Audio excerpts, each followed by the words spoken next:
tous ensemble nous mettre dans la prière.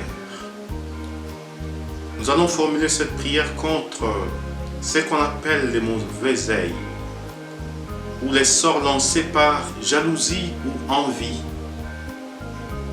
La jalousie peut se définir comme la tristesse de ce que l'autre a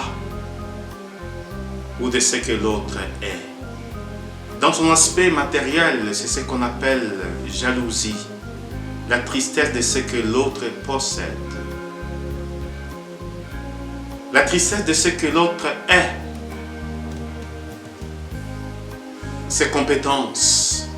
Et parfois, quand cette jalousie arrive à sa maturité, elle peut engendrer la mort. Nous sommes souvent victimes de jalousie, sur le plan professionnel, sur le plan familial, sur le plan social. Comment nous défendre? Notre seule défense, c'est la prière que nous adressons à Jésus, notre Seigneur. Nous ne devons pas considérer les jaloux comme nos ennemis, mais nous devions prier pour eux. Peut-être les sorts qu'ils utilisent contre nous qui viennent des voies diaboliques. Que le Seigneur nous en préserve et nous protège. Prions ensemble. Au nom du Père et du Fils et du Saint-Esprit. Ô Père, notre Dieu, roi des temps, tout-puissant qui gouverne l'univers, vous dont les soleils s'élèvent sur le méchant comme sur le bon et qui faites pleuvoir sur les injustes comme sur les justes, vous qui à Babylone avez changé en rosée la fournaise 7 fois incandescente, vous qui avez protégé et sauvé vos trois valeureux saints, la fournaise ardente, vous les médecins qui soignez et guérissez nos âmes, vous qui êtes la sécurité de ceux qui croient en vous, nous vous demandons d'écarter, de briser et d'éloigner de votre serviteur, de votre servante, toute action perfide et toute agression de Satan, toute intrigue mauvaise et toute tentative perverse, ainsi que tout dommage ou tort dû aux yeux envieux des méchants qui causent le mal.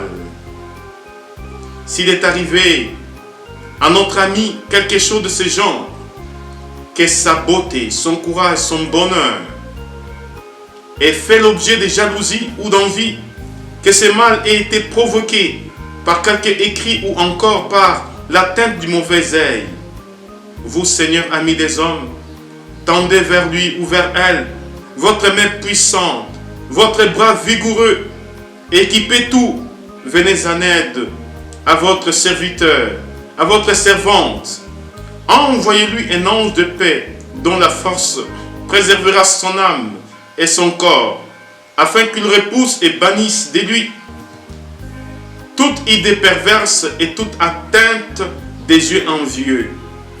Vous, Seigneur Tout-Puissant, qui avez créé les cieux et la terre et peuplé l'univers, vous qui avez créé l'homme à votre image et à votre ressemblance, ainsi que ses anges gardiens, vous qui avez créé la prière de votre prophète Élie et les cris de ceux qui vous appelaient au secours, vous qui avez envoyé votre ange Gabriel à Nazareth pour annoncer à la Vierge qu'elle porterait en son sein celui qui changerait l'eau en vin, en ange de Canaan.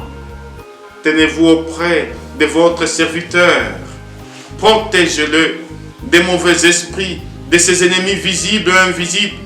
Donnez-lui repos, le repos du sommeil. Écartez de lui toute présence et tout esprit satanique. Nous vous demandons, par l'intercession de Notre-Dame, Mère de la lumière, ainsi que celle de tous les saints des anges lumineux, ainsi soit-il. Amen.